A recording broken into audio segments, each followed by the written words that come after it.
Good evening, dear friends. I'm Cynthia Hoven, and I want to welcome you to this, our final talk on karma and reincarnation.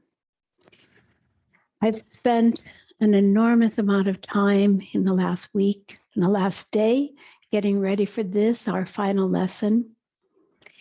And as I went through the preparations, I was astounded at how many books and resources I have been poring over to get ready to go through this entire course with you. And so before I prepared our PDF and our mailing for this lecture, I decided to put a list of all the lectures that I have been accessing in the mailing that you're going to get tonight.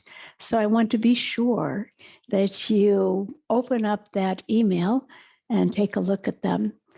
Also, the PDF for this week is especially luscious. I've included our opening verse, of course. I've included the prayer to the angel, which we'll look again once more tonight at the end of the evening.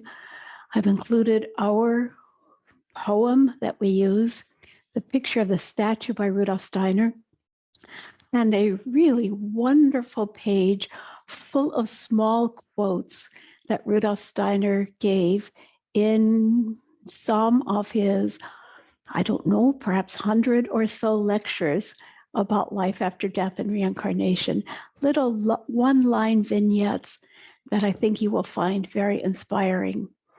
And the PDF for this week is filled with beautiful material, and I look forward to sharing all of that with you in just a moment after we have done our opening meditation together. So I would love for you to join me in the meditation if you like, and I'd like you to prepare yourself by becoming quiet. And I will speak into the space now, the poem that has been our guiding light through many of our eurythmy lessons and through these courses on karma and reincarnation, life after death. And this poem speaks: into the depths of the earth lead the paths that we tread, while from the heights of heaven our star shines from afar. We stand on the earth. We are chained in matter, but we are free. For we go between darkness and light, and of darkness and light are we. And the path that we tread leads us on till we come once again to the light, and ever descend we anew, and ever return to the light. Now, if you will quiet yourself and prepare to exercise your consciousness, dedicating it to growing the strength of your capacity to think spiritual thoughts while in a body. And we'll do the yellow and the blue exercise. If you please, picture to yourself a blue sphere or a blue circle. Blue because it's an enveloping color, like the sky envelops the sun, like a cloak envelops you. A blue circle or sphere, and at its center, a radiant sun point. And in this experience, think the words, "In me is God," and hold this for 1 minute.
Now we'll take the opposite picture.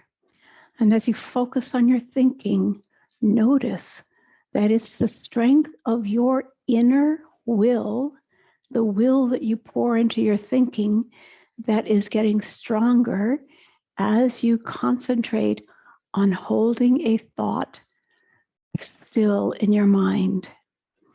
So now focus upon a radiant yellow circle or sphere, and at its center, a quiet blue point. And as you hold this picture in your mind out of the strength of your spirit self, think these words: I am in God. Hold that.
Thank you. And now let's draw the meditation to a close and begin our journey. I consider this class to be not only the final class of our 6-week course, 5-week course on karma and reincarnation, but actually the culmination, the 10th of this series on life after death, karma, reincarnation, and a new beginning.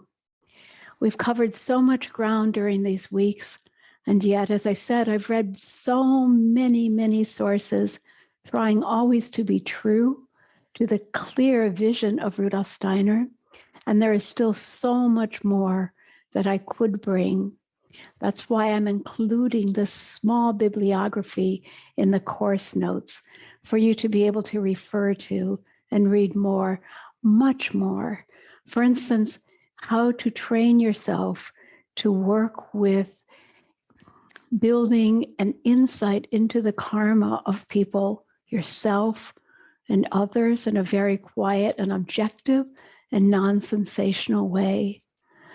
And how also to understand even more deeply the workings of the hierarchical beings as they are involved in sending us to the earth and then welcoming us back, processing with us our karma, and then letting us go again to be free to work things out in our life on earth. Powerful, powerful pictures. You're going to become aware. This course I'm calling Birth, Life, Death, Karma, the journey, the return, and the rebirth, the reincarnation. We're going to take that long specter today. This, if you will remember, the diagram that I drew on the board the first week, how we dive into life, leave it again, are freed for long periods of time, dive into materiality, are freed again, and so on. And as you remember, every night we do this in a small way, but every death we do this in a very great, objective, macrocosmic way. And the purpose of this, as we have been looking at, is so that we can worthily develop our own evolutionary journey, so that we can become worthy members of what Rudolf Steiner calls the 10th hierarchy. We have heard already of 9 hierarchies above us, from the seraphim and the cherubim, all the way down through the archangels and the angels. There are 9, and we are to become the 10th. But the 10th hierarchy are these beings, us, who are to learn to develop love, even in the condition of freedom. Thereby, we align ourselves with the great spirit of love of the universe. And last week, tenderly, with a full heart and also respectfully conscious of everyone's own personal relationship to names, but I brought up the topic that our journey in discovering ourselves as beings of love means that we discover the objective sun spirit of love of the universe who unites us all. And without a connection to this being, we have no meaning, no love, and no life. And this is a statement beyond religion. It's a statement of meaning, purpose, and the lack of it brings loneliness. So I've been giving so many pictures about life after death, drawn very extensively from the books of Rudolf Steiner. But he mentions in his book, an outline of esoteric science, he says, what I have described in my book describes how things are for a person when the Ahrimanic influence has been overcome to a certain extent. Whether individuals experience what I have described to a greater or lesser degree depends on the extent of their own victory over Ahriman. We are drawing ever closer to be all that we can be in the spiritual world. However, the fact that other influences can restrict our possibilities must be kept clearly in mind as we consider the course of human evolution. That is to say, as we looked at last week, we are in a point of deep evolution right now, the danger of being chained into matter, a real decisive turning point in which our addiction to materialism could or is proving to be a very difficult thing for us to go through. And humans who cannot find their way into the spiritual world will have a very trying point ahead of them, journey ahead of them. So we learned how Lucifer and Ahriman play an important role in our journey. And we learned that their task began in Lemuria when Lucifer invited us to leave our home in paradise and taste of the fruits of good and evil, the fruits of the tree of knowledge, so that we could have the knowledge of the gods, could become as gods. Why wouldn't we fall for that invitation? It sounds so wonderful. And yet what it meant was that now we would become separate from our divine goal, our divine source. And that needed to happen for us to have freedom, if you remember. And as a result of being cut off from our direct perception of the gods, we fell into new states of soul. And for that, we became uncertain. We no longer could trust what was coming to us from the future. We no longer had a vision of confidence of the gods. Just think of that as I say it. Practice seeing this condition. We no longer could trust. And we also, because of that, felt fear of what might be around us and what could be coming. And through that, we also became subject to error, making error, even telling lies and living in untruth. And just like, as many of us know, the stories of the Sleeping Beauty, for instance, and many of the fairy tales, There's always a curse in the fairy tales, and then a blessing comes. And what I mean to say here is after this curse of uncertainty, fear, and error came, this good guiding spirits of evolution gave us 3 gifts to compensate for these 3 curses. What would they be? The first of the gifts, strangely enough, was illness. Through illness, we experience what I dare to call the blessing of suffering, so that this world would not just be a joyful and easy place to be, because it is in fact rather a world of Maya, but we had to learn to see the world in its reality. Illness makes us stop short and deal with the essential things. What's the second gift we were given? The gift of death. The gift of death, so that we could periodically and for long periods of time leave this embodiment and return to our sources.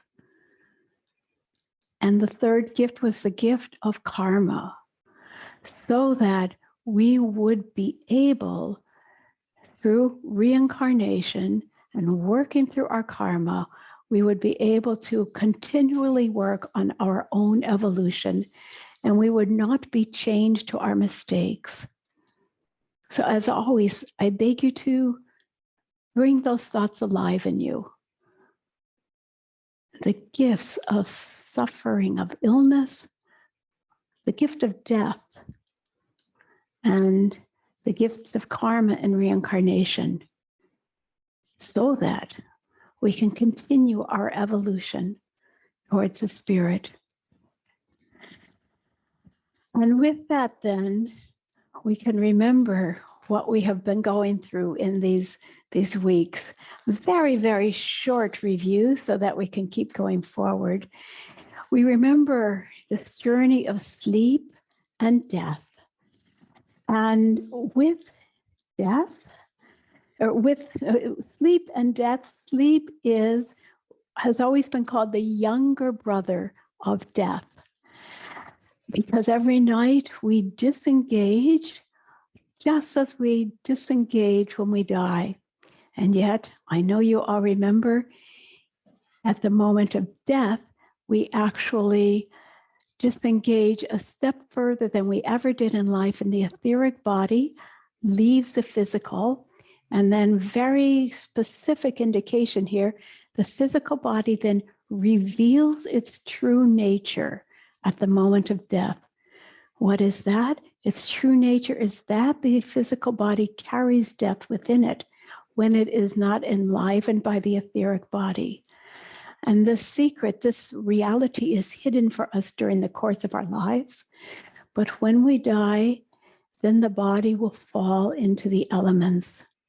And at that moment, you remember, the ego and the etheric body are suddenly filled with the perception of this luminous etheric body that has been building memories throughout the course of our lives, and we haven't been able to perceive them all. And so for the course of 3 days, we are looking at a whole simultaneous vision of everything that we've gone through in our lives, like a painting, not like a movie that goes sequentially, but a painting in time of so many events of our life. And then gradually, like a cloud in the sky that fades from view. And then you remember, we begin these stages of life after death. And remember that at every point, there are people who will get stuck, get lost. Some people do not leave the stage of the Rukshal, the review of life. They continue to be in their etheric body because they're chained in their etheric body is prevented from dissolving effectively until they are helped by someone who's able to find access to them. Then we pass on to the next stage, Kamaloka, in which we have to separate ourselves from our desires and our passions and our addictions. That is in the time that we're in the moon sphere. And you remember this picture? In the first stage after death, we expand outwards spherically. We are no longer a point. We become a sphere that's looking back on the life just lived. And we experience our memory as from the outside. And we experience in that world that we back away from everything that self that was us has done. We experience our life of that person that we were as if we were the recipient of everything that we've done. And all the goodness flows towards us as gratitude and joy. And all the harm that we've done wounds us grievously. And it's the beginning of many steps towards building our karma. Once we have passed out of the stage of the addictions, we grow on to the spheres of Mercury and Venus, or Venus and Mercury, the spheres of assessing our morality, the spheres of assessing our religious connections and communities. And this whole journey will last about 30 some years, about the amount of time that we slept while we were on the earth. We come to the sun. And once again here, we turn our attention to how Rudolf Steiner says, there we must meet, we may meet. We seek the being of the sun, the source of love and light and life. And we discover that the being that we seek is no longer in the sun. The being that we seek is in the earth. Christ left the sun to unite himself with the earth so that the earth itself will, with our participation, become a sun as we become the creators of Christ's light through our own activity, through letting Christ come to life inside of us. And here we are approaching the mystery of Easter, the mystery of death and resurrection. You remember that we can be lost in any of these spheres, called back to earth by our desires, our incomplete task, or by the longings of those who loved us and want us to come back. But eventually we pass beyond the sun. And passing beyond the sun, we meet new levels of judgment, assessment, measuring our forces. In the sphere of Mars, we meet the beings, the so-called dynamis, and our vigor is tested. And for lack of time, I shan't go deeply into these next spheres, but Mars is the sphere of our vigorous Mars energy, Jupiter of wisdom, and the thrones of deep, eternal values, eternal memories. And in each of these, we are assessed to see if we have learned what we needed to learn from these spheres in our life on Earth. And if we haven't, we kind of have to leave a marker in that sphere. I have no better words for that. Leave a marker, leave a shadow there that we're going to have to meet later when we build the body for the next life. And at this moment, I want to speak then once again of karma and Christ's role in karma as we expand through the spheres. Because Rudolf Steiner is very beautifully clear about this, that since the event of his life and death on earth, Christ has become the Lord of karma. That is to say, there's no more Old Testament judge who is ruling our deeds. We ourselves need to judge and assess through self-knowledge our own deeds. It's very important that I think we all know this, we have a higher self who needs to look honestly at how we show up in life and know, are we really growing as much as we can? Are we developing? Do we make space for love in our lives? And to the extent that we do that, our evolution becomes luminous. And to the extent that we don't, we really need to recognize it, or destiny will have to deliver it to us through lessons. And then through lessons, we must learn.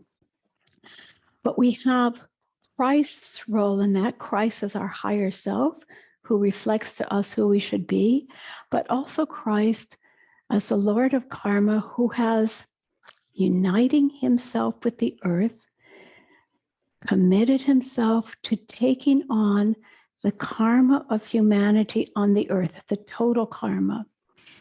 And there's a very beautiful picture in the Bible about this. You may remember, if you have done any Bible studies, there was a moment when Christ, as Jesus, was at a well, and there was a woman who was being accused by a circle of malevolent men who were getting ready to stone her, accusing her of adultery.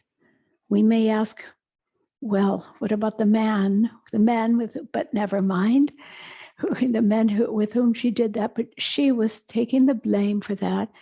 And Christ walked into that scene and said to the men, who among you is without sin? Let that person throw the first stone. And the man stopped short. And it said that the oldest of the men was the first to drop his arm, turn away, and in self-knowledge, walk away from condemning another. And one after another, the men left.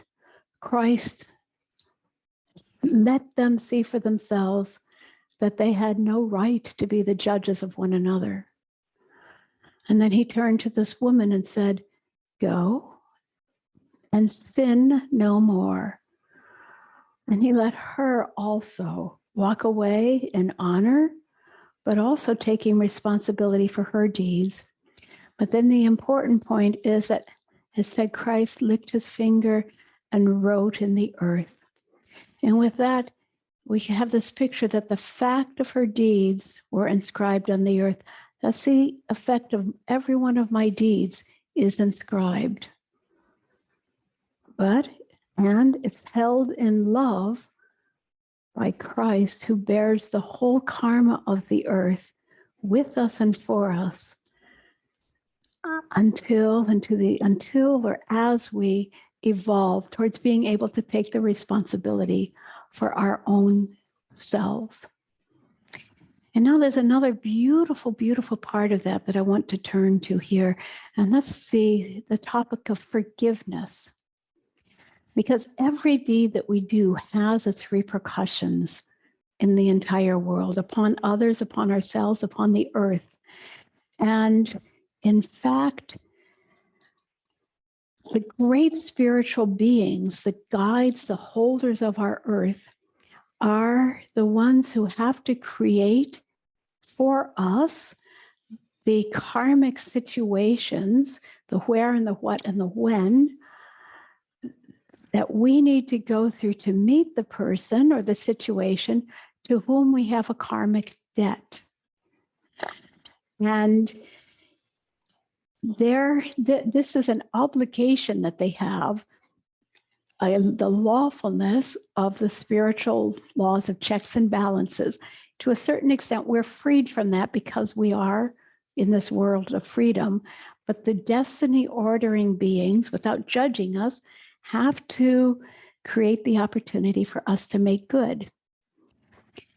And I bring this up because I want to take the next step and speak of forgiveness, because this is the only way that this enforced work of the higher spiritual beings can be freed, resolved, dissolved.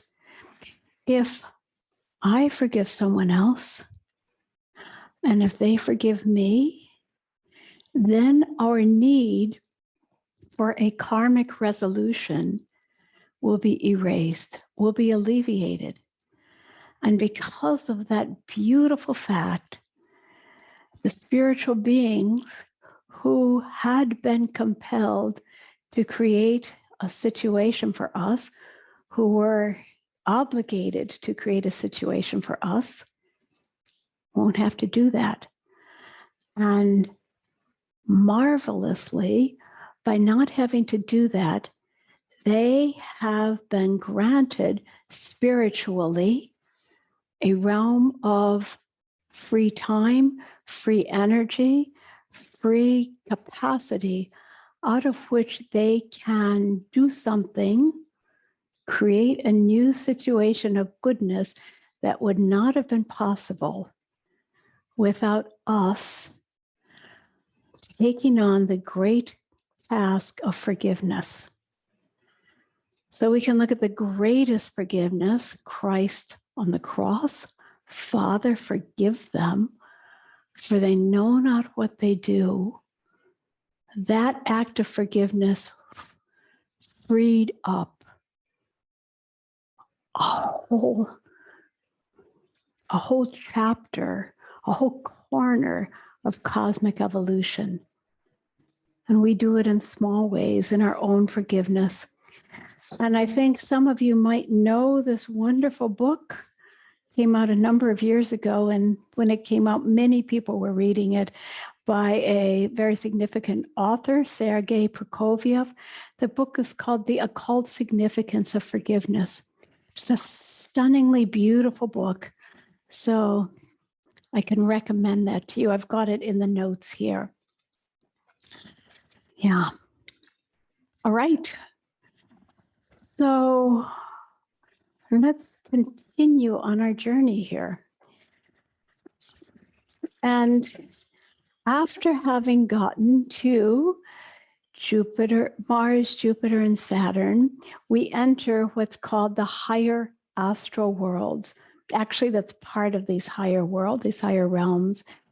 And here I'm going to turn once again, like I did many weeks ago, to the work of Iris Paxino, who wrote the book Bridges Between Life and Death, and spoke very much of what she could see that souls are going through. And she says, moving out of the lower astral worlds into the higher astral worlds, so these more distant planetary spheres, these higher levels of consciousness, we begin to see that not all beings are able to retain consciousness in the higher spheres.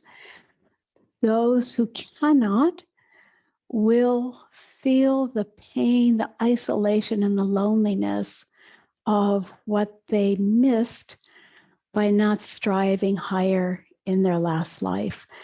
And that will be an impetus in their next life to seek more, to seek Christ. But for those who could go higher, they will attain a light-filled consciousness in this sphere. There's one more sphere that I'll describe in a couple of minutes. So this is not the highest we can go, but once we have reached the point of having clear self-knowledge, then we will have a feeling of transcendent light and tone, and we'll also be given tasks to fulfill in collaboration with other higher beings. And our journey in that sphere is going to be unique for each individual, dependent primarily on the quality of the morality of the life that we had, the morality of our heart forces, and also connections to beings that we've had before. By this point, we have essentially shed the form, the shape that we had before, and a person living in these more remote spheres is no longer as personally recognizable as someone who is still within the sun sphere, but they can be experiences. Iris describes these people as a bundled energy of consciousness. And yeah, they take on, I'll go back to this and say, although the journey after death will take about 30 plus or minus some years, in general as an archetypal time frame, this is not set in stone. And some people who are highly developed or well developed may very quickly pass through these early stages of Kamaloka and begin working in these higher zones almost immediately after death. And Rudolf Steiner describes that also, that some of the people he was able to follow after death were already almost instantly working in these higher realms. And some people stay there for a long time, and some might leave that pretty quickly and come back to Earth quickly. But they might stay there for a long time. What are the tasks that we are doing there?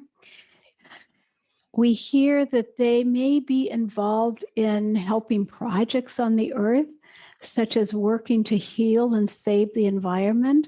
They might get involved in that. Or Iris Paxino says she met several people who had died who were working on healing sacred sites on the planet with geomancy, just sacred forms, sacred shapes on the Earth. I think that's only a tiny indication of what can be done. These people will also be among those who are working as healers for those who have died, for those who are stuck in materialism and need to find goals in their way after death. But we'll go even further now and speak about what's called the life in Devachan. And this is really the realm of the highest spiritual beings. So not the realm of pure being, but as the beings begin to start revealing themselves and creating worlds. Steiner says that in the Devachan, we have the ego of the rocks and the ego of the plants, whereas the ego of the animals is in the astral sphere. A whole nother study involved in that. And in this Devachan sphere, Iris Pacino says we have the highest and most blissful state of being. She says that is a realm permeated by the music of the spheres, by cosmic harmonies. And from the perspective of that sphere, she says we can hardly even describe what the Earth looks like, weaving, floating, interpenetrating realms of consciousnesses and colors from the perspective of the spiritual world, into which the world as we know it has crystallized into solid form. From out of this realm, the forces of the universe pulsate in a cosmic rhythm, which permeates and giving life to all existence. And some people are able to awaken in this sphere. And Steiner says specifically someone who has developed what we know as the spirit self can awaken in that sphere. If they have overcome their attachment to their personality, they've been able to shed it and realize at the same time that everything that they have done has had a significant and objective effect on the world. And they're completely able to look at that objectively and deal with it. Those who have had the ability to become conscious in this sphere have the mighty consciousness of light. And Rudolf Steiner, just tremendous light. And I'd like to linger here for a second and say, you can certainly imagine a realm of light which is so powerful that you would become blinded. But if you were able to ignite an inner light within yourself, that is the light by which you would be able to perceive in those lofty spiritual realms. And you could perceive, you've been turned inside out and can perceive all of the spiritual beings you're working with. And from that perspective, you see that the earth, at the center of the universe that you inhabit, the earth is the sacred work of the gods.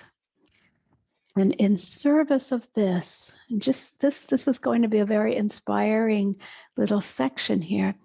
In service of this mighty earth, these beings are working together, these humans are working on shaping and forming the future of the earth. They are themselves knowing that they will return to the earth, and they know what they're going to need, what the earth will need in the future. So Rudolf Steiner said in several occasions that it is actually the dead, the so-called dead, who are creating the weather, creating weather patterns on the earth. But they're also involved in many other natural phenomenon. He says, for instance, they're involved in working on the plants. And he speaks of how it's not only the elemental beings that are shaping the plants, but he says that the plants love to open to the sun. And in the downstreaming sun, the plants are receiving the light of the so-called dead, of human beings who, from this very high Devakan sphere, are pouring meaning and purpose and formative forces of life towards the plant. He goes on to also say they work in landscapes in other ways. They will work on mountains, they'll work on riverbeds, and they'll work, for instance, in snowscapes, working on snow, drifting snow. They work on river. You can see them sometimes in the glancing of the light and its reflections on the river, and also in the glittering of the stones and the rocks. And Iris Pacino, out of her insight, says, we human beings have no idea how much in every way and in every place we are actually surrounded by the so-called dead who are lovingly and vigorously involved in the activities of the natural world that we live in. So, aware of this, I love to kind of charge myself as I'm taking my daily walks to feel the atmospheres of the clearings of the woods, the little landscapes as I walk through them. And I invite you to do that as well and sense it's more than just the elemental beings. Sense what kind of mood lives in this little clearing in the woods and how is that different from this clearing. I invite you, I find that a nice doorway to keep open. These beings can also work in many other ways. Some of them will be called to work on human initiatives, such as social institutions, such as hospitals or schools, or activities of the arts, of therapies, and so on. And then she goes on to say, this is a realm of brotherhood, brotherliness, and that all of these beings work in collaboration with one another. Nobody works, none of them work alone.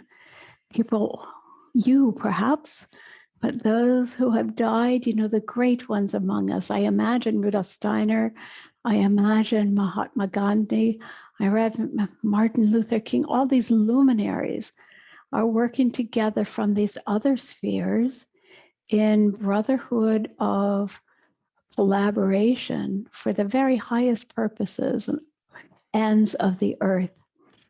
And they work in communities with others who share these goals. As I indicated before, they have lost their personality by the time they get to this point. Nonetheless, they can only be active in that sphere if they have a sense of I am presence. Otherwise, they're anomalous energy, and that doesn't work. We have to work towards individuating and putting our individualism in service of the highest. They work as individuals, and she says we can call upon them because they want to help, and they can be with us in just an instant and then go again. But they are, she says, so grateful to be invited, to be collaboratively helpful in what we need them for, in the healing and the work of the earth. She says many of them are involved also with much higher spiritual beings. And then she names specifically different archangels. She says there are those who are aligned with Raphael, the archangel of healing. These beings help with healing the earth. Also with the changing of the seasons, with all of the alchemical processes, the mercurial processes.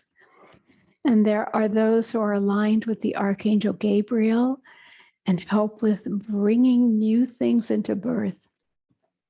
And there are those who are able to help with the work of the archangel Michael, who is tremendously active in our time, standing for courage, for wisdom, and for the capacity for us human beings to see through the lies of the dragon of materialism and be able to clearly align ourselves with the forward goals of the moral evolution of the earth.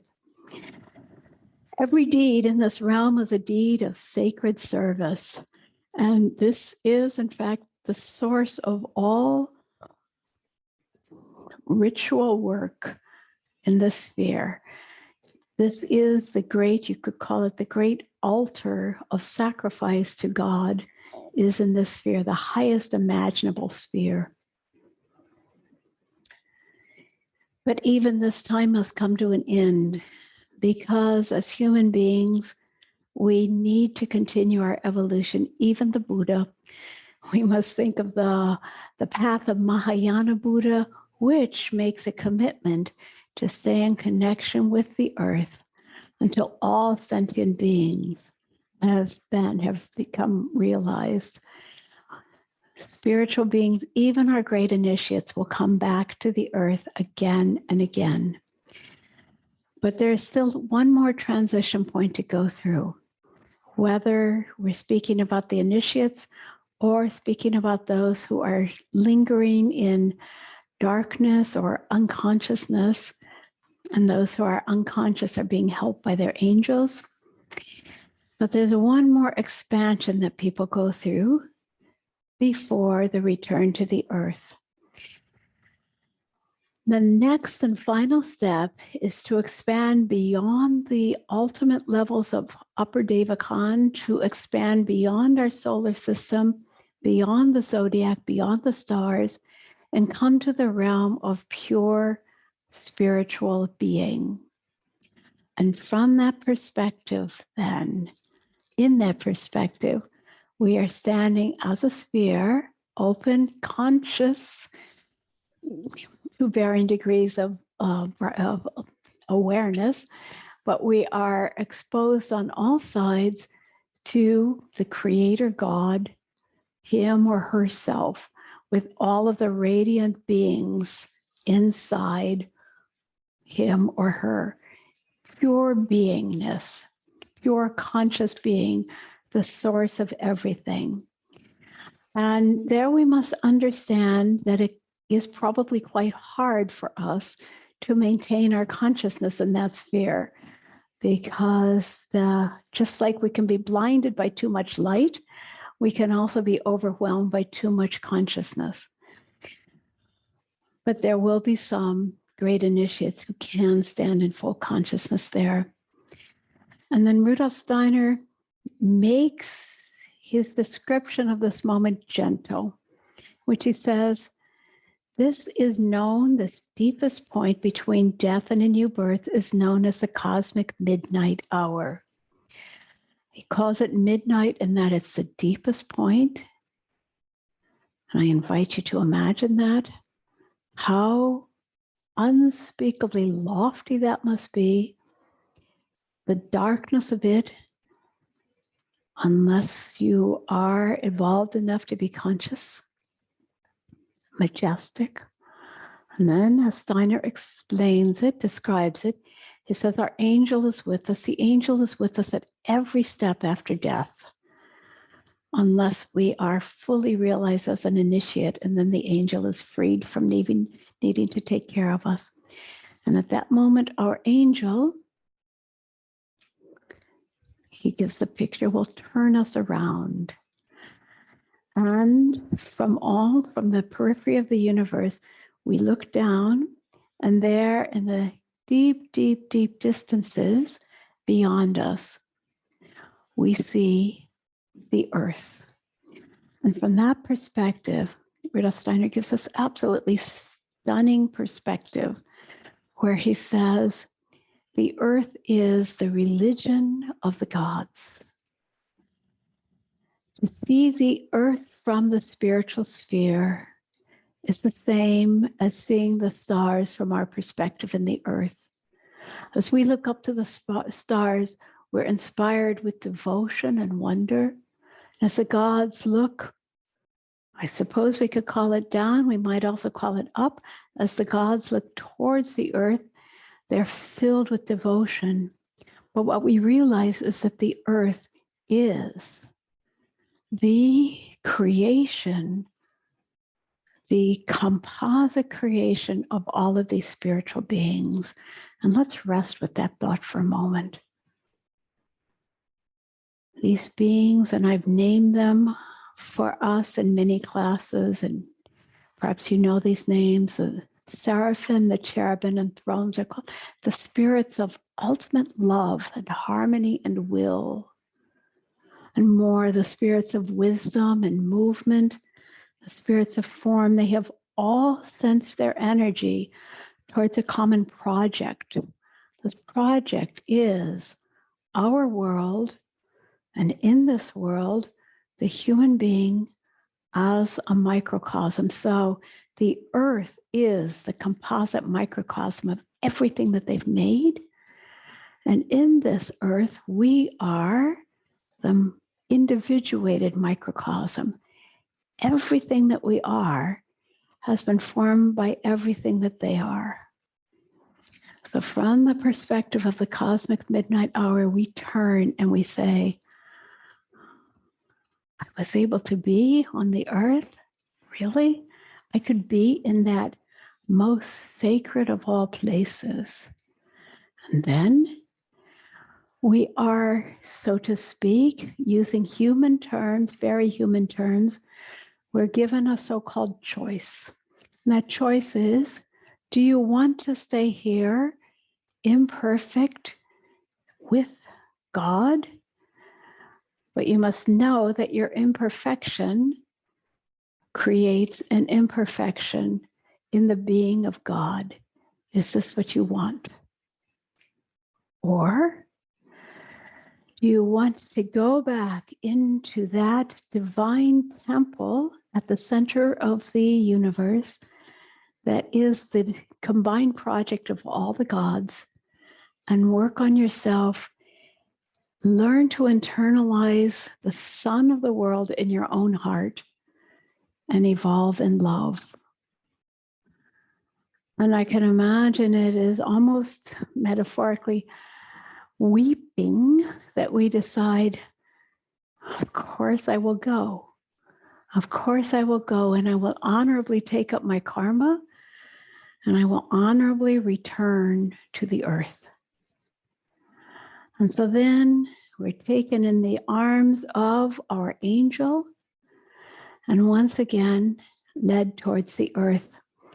And then Rudolf Steiner explains, and right now, so let me see if I have it, the most moving description of it that I have is in this book, Philosophy, Cosmology, and Religion, something that Rudolf Steiner wrote or gave lectures in the last year of his life. So beautiful. He describes it from this perspective of the cosmic midnight hour.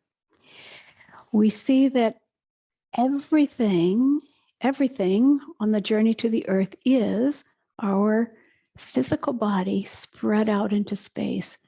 You remember the physical body was the first of our bodies that was born, right? I'm talking about ancient Saturn. So as we continue towards the earth, we must draw all the wisdom of these beings with us as we begin to contrast. Leaving the earth, drawing this with us, we pass into the realm of the zodiac. And those of you who have been through the study of the zodiac with me or with others, you know that from the zodiac, we have been granted these sculptural forces that make our body, from the head to the throat, to our two sides, the lungs and the heart, all the way down to our hands and feet. We draw them together as we enter the universe, the solar system of our Earth. And there, at that point, we can say that we slip from there out of the realm of directly perceiving the gods to becoming the recipient of the activities of the gods, but we can no longer see them directly. And so we have this image, says Steiner, and I quoted this one in your PDF, and we say, I can't see the gods anymore, but what I can see our experience are something like beings of light. And these beings of light, they remind me of what I saw in my last life as stars. So I understand that stars are the gods. And then we continue. And now we come closer in to the realm that surrounds the Earth, into the planetary spheres. And now comes this very important work of meeting our karma. And as we pass through the zones, first the extraneous planets of Pluto, Neptune, and Uranus. Then we come into Saturn, the hallmark for ancient Saturn, and Jupiter and Mars, these three most distant of our relevant planets. And in passing through each one of them, we call into ourselves the forces that begin our inner metabolism. And at some point, when I give you a course on esoteric physiology, we'll look at that. But from Saturn, we receive the gifts that will build the spleen. And from Jupiter, the gifts, the formative forces of the liver. And from Mars, the formative forces of the gallbladder. So we pull these in one by one, because in all of the inner organs, we don't just have chemical metabolic organs. We have what we call the cosmic organs, or the planetary organs. We actually have an entire solar system working inside our digestion, so that when we eat, the food that we eat passes through our own inner solar system and becomes transformed into us. It's an extraordinary journey. I really should give you that course sometime, shouldn't I? It comes down into us through the spleen, the liver, the gallbladder, passes into the realm of the heart, the sun, and then the kidneys are Venus, the lungs are Mercury, the reproductive organs, and the brain are the moon forces. So we gather them all together to build our inner solar system inside the zodiac of our body. But on the way, we have to meet the markers or the shadows of our karma. And so if I have left a marker in the realm of Mars, for instance, or let's say in the realm of the Venus, the morality, if I have been immoral in my life, I didn't get what I needed to get from Venus. I didn't learn that lesson. Passing through as I'm trying to build my kidneys and that whole organ, I won't understand how to build it rightfully. And so that can be the cause of organ or health deformities in my next life. The result of an imperfect relationship to a planet, which then spurs me in my next life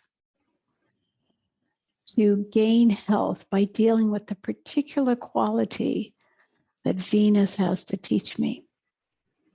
So that's one aspect of how karma is built. And we looked at that last week with health and illness. Another way, of course, is by how the great beings arrange our destiny for where we will be born, who our people will be, what continent we'll be born in, what city, and what the timeline of our life is, so that we meet Joe the butcher, with whom I've got something to work out, with whom I meet the karmic people with whom I have my work to do. So we come back towards the earth.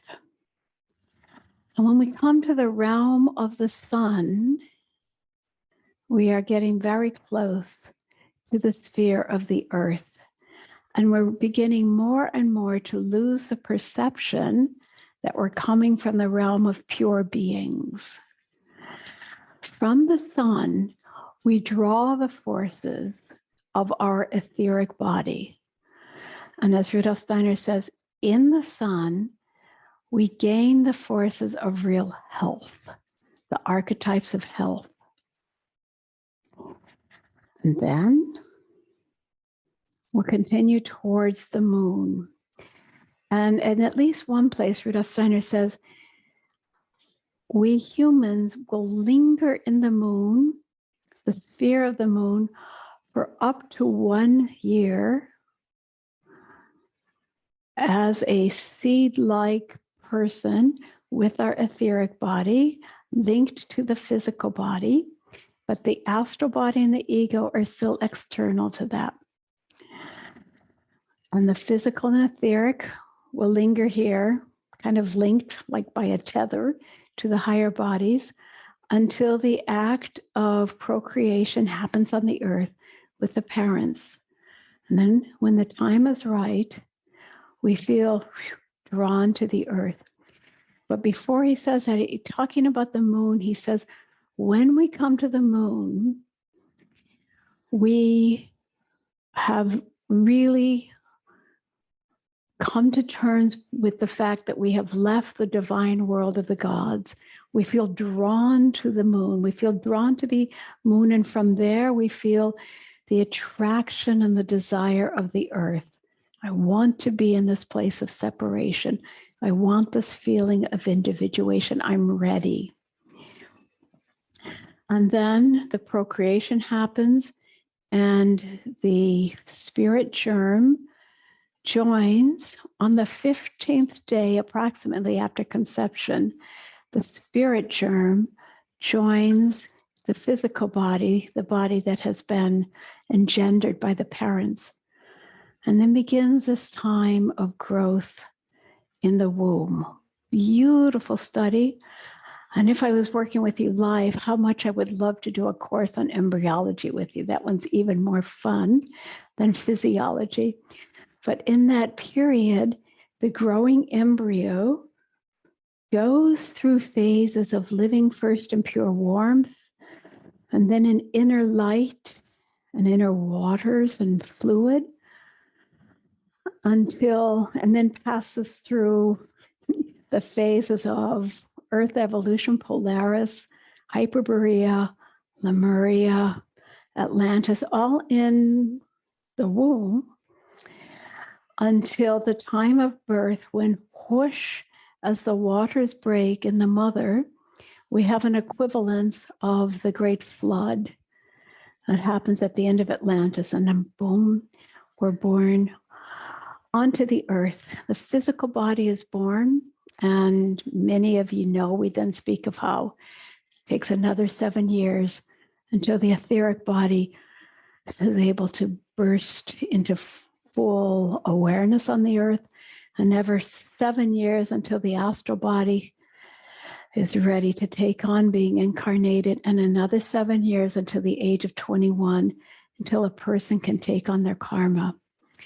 And as I mentioned before, if I had time, or if you want to read Steiner's lectures on the karmic relationships, we would learn more and more about how the deeds of the hierarchies are reflected in all the 7-year life cycles that we go through on the earth as we adjust ourselves to our karma For instance, he says between the age of 28 and 42, the byline is essentially that in those years we are fulfilling our karma. And essentially before 28, we are developing, moving towards our karma. That's a great generalization, but we have that picture. Now, what I haven't been able to turn to in this course are some other very essential pictures that Rudolf Steiner gives about different streams of karmic affinities. And in the last years of his life, Rudolf Steiner laid great weight upon this. He said, for instance, every human being has had at least one incarnation since the event of Christ on the earth. We've all been here before. But amongst us, there are some people who could be called old souls and some who are called young souls. And those who are old souls have had many lives already on the earth. And in a way, they are weary of the earth. They have experienced so much sorrow and so many developments that they carry a kind of weariness in facing their destiny on the earth. Whereas the young souls have more energetic will forces to build the future of the earth. He talks about souls who are more searching for Christ and those who are searching deliberately for Christ, who actually, he says, they come to anthroposophy because they are looking for Christ, and others who find Christ in other ways. He speaks also about souls. Some souls are what he calls platonic souls, so the big picture souls who are related more to the ancient remembering mysteries, and the Aristotelian souls who have much more a cognitive approach to life. And these are karmic groupings that we work with, that we find on the earth. And then he speaks very much of the Michaelic souls. And speaking to his audiences, he said, many, many people who find themselves drawn to anthroposophy are flooding to it from all kinds of directions. Anthroposophy does not want to be just for one type or another of religion, of spirit, of proclivity. Anthroposophy wants to be a big enough chalice that everyone can find their way into it and through it, into the knowledge of advancing the earth, even in this age of materialism. And so he speaks then, for instance, of how there are some anthroposophists who were on the earth when Christ was alive, and some who saw it from the spiritual world. There are some who've had a relationship to Michael on the earth already, and some who haven't. But he speaks very particularly of what he calls a school of Michael. I've spoken a little bit about Michael here before as the archangel who's really, I would say, rooting for the human being. And Michael convened over a matter of centuries what you call the cosmic school, in which he prepared us to be searching for the paths of free thinking and love and light in this lifetime on the earth. And Rudolf Steiner, that was in the last year of his life, increasingly important that through his teachings about karma, he would attempt to awaken us to the perception of what it really means to be a human being on the earth, what the stakes are of the work now in our consciousness soul age, what you and I are involved in. So I wanted to bring that picture as well, that we make ourselves mindful that this work of being on the earth is grand and definitely not just for our comfort and amusement, but we're dealing with the sacredness of the planet. And if you'll permit me, I'll also just remind us of the place of eurythmy in all of this. And I'm just so grateful that my destiny led me to be a student of eurythmy, because this is the new mystery of how to unite body, soul, and spirit, not just through the process of cognition and thinking, but by learning to feel the planets and the constellations in the whole organism, in the body. And I would call for I have great brotherhood with other people who are working in the healing arts, who are working on biodynamics, who are working in the Christian community. Great brotherhood with all of them. But I just want to, if I may, urge you to take up your own personal eurythmy practice, not just by watching eurythmy on the stage, but by learning to presence yourself into the sacred instrument of your body. So with those few words, I encourage you to know that I'm going to start a new eurythmy series in 3.5 weeks to deal with the planets, all of the planets. I've done that once before, but I'm going to do it again this year. And having gone through our journey with this life after death, I think we can meet it on another level. So we'll be looking at, in the time between Easter and Whitsun, the activity of the planets that live in our body and how they reveal themselves through the vowels of language and through the colors and their dynamic movements. So for our very last moment before we take questions, I would like to read again the prayer to the guardian angel that I've included in our papers. It says, "You, my heavenly friend, my angel, who has led me to the earth and who will lead me through the gate of death into the spirit home of the human soul. You, who knows the path since millennia, do not cease to enlighten me, to strengthen me, to advise me, so that I will emerge from the weaving fire of destiny as a stronger destiny vessel, and will learn to fill myself ever more with the meaning of the divine world goals." Right? Thank you so much for being part of this community of anthroposophy here. And I look forward to seeing many of you in the next series on the planets. And I'll keep your questions in mind. And I would love to travel to wherever you are. Remember that. To do tone eurythmy. Love it. And yeah, look for the Easter writings that I'll be sending out before long, and invite your friends to come and get on the journey. Thank you so much, and many blessings to all of you. You'll get my PDF in a couple hours. Thank you. Good night, Michelle. Good night, everyone. Good night.